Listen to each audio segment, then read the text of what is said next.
So we're at the RIPTA organization building authority building, and we just pretty much made a public comment for the board of directors, and we've been fighting for this for a long time.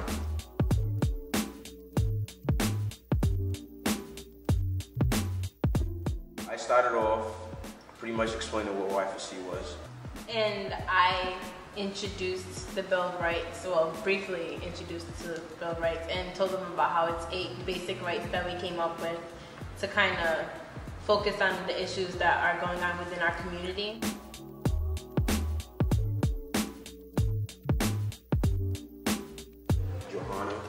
She left, but she pretty much talked about like how if it rained, some of her friends want to go to school, and how like senior year is so important, and some people didn't go to school because it was raining outside or there was snow on the ground.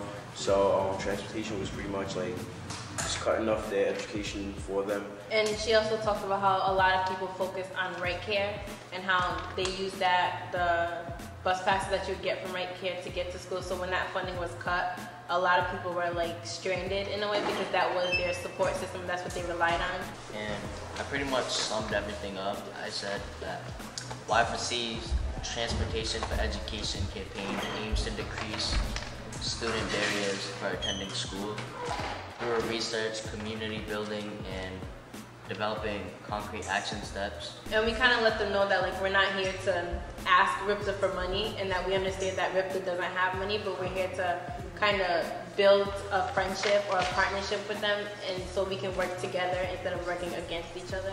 Sterling just mentioned what's like come to another meeting, talk about like having a youth on the board to have like a youth perspective, and also being on the agenda and not just being a part of like public commentary.